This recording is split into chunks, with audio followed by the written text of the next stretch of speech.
მოგესალმები სარა, მადლობა რომ დრო გამონახეთ ჩვენთან სასაუბროდ. დასიამოვნოა, მადლობა მოწვევისთვის.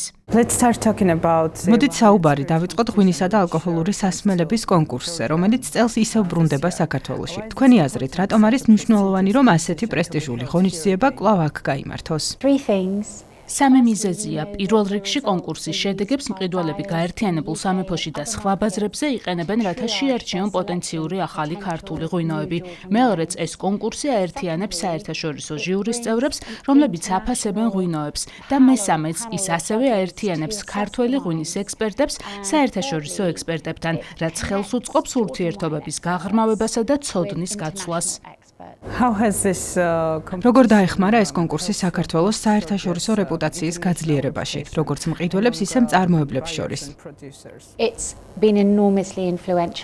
მისი გავლენა უზარმაზარია, მაგალითად ჩვენ ვიყენებთ ოქროსა და ვერცხლის მედლის მფლობელ ღვინოებს ბრიტანეთში, ჩვენ სარეკლამო კამპანიებში, როცა ამ ღვინოებს ვუჩვენებთ მყიდველებს ან სომელიეებს, შეგვიძლია ვთქვათ, რომ ისინი აღიარებულია პროფესიონალების მიერ, რაც ხარისხის მიმართ ნდობას კიდევ უფრო ამყარებს.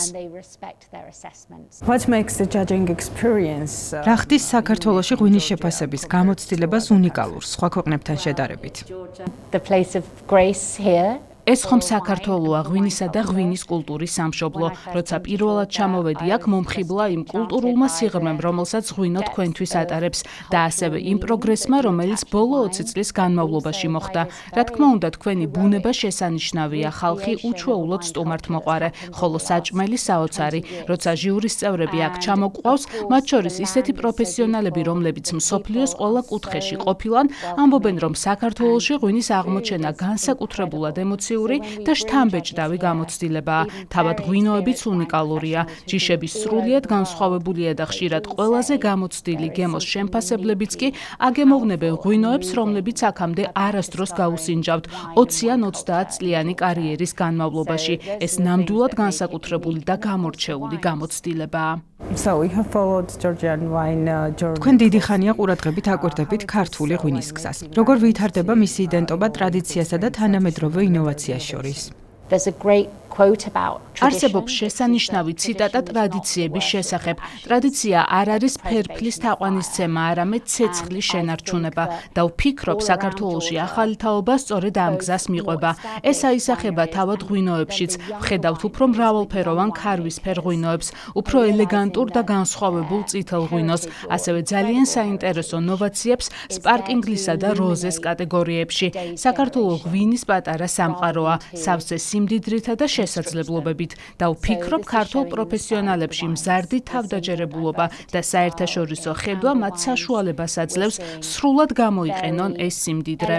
ზოგადად, როგორ შეაფასებდით ქართულ ღვინოს, მის ტრადიციასა და გლობალურ პოტენციალს? ვფიქრობ, საქართველოს აქვს უდიდესი პოტენციალი. აღსანიშნავია ღვინის ეროვნული სააგენტოს მხარდაჭერა. მიმუშავია იტალიაში, ესპანეთში, თურქეთში, თუმცა ასეთი დონის ორგანიზებული მხარდაჭერა არსად მინახავს. ეს ქართული ღვინისთვის უზარმაზარი უპირატესობაა.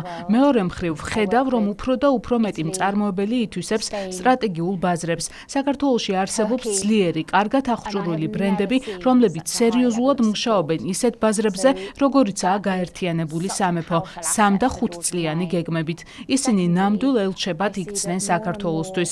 ამავდროულად უამრავი გამორჩეული მცირე მარანია, რომელიც ქმნის სუფთა, თავისებურ და ხასიათიან ღვინოებს.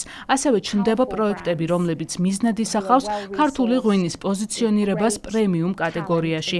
საერთო ჯამში ჩვენ ვხედავთ ქართული ღვინის კულტურის ახალდაბადებას. ყველაფერი შესაძლებელია და მე ნამდვილად მჯერა, რომ 20 წლის შემდეგ, თუ მწარმოებლები გააგრძელებენ ხარისხზე მუშაობას და მარკეტინგში ინვესტირებას, საქართველოს შეძლებს იყოს ტოპ 10-ში ღვინის ექსპორტიორ ქვეყნებს შორის დიდ ბრიტანეთში, ევროპასა და ამერიკის შეერთებულ შტატებში. და ბოლოს უნდა გკითხოთ, რა სელით IWSC 2026-ისგან. რა განსაზღვრავს ქართული ღვინის მომავალს და რა გაძლევთ ყველაზე მეტ ოპტიმიზმს მისი გლობალური პოტენციალის მიმართ?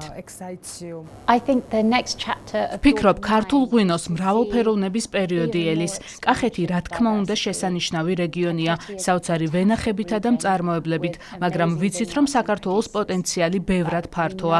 განსაკუთრებით საინტერესოა იმ რეგიონების გაღვივება, რომლებიც საბჭოთა წლებში ნაკლებად იყვნენ განვითარებულნი. წელს კონკურსი ბათუმში ჩატარდება. ახლახან დაუბრუნდი დასავლეთ საქართველოდან და აღფრთოვანებული დავჭი იქ წარმოქმნილი უნიკალური ცოცხალი ღვინოებით.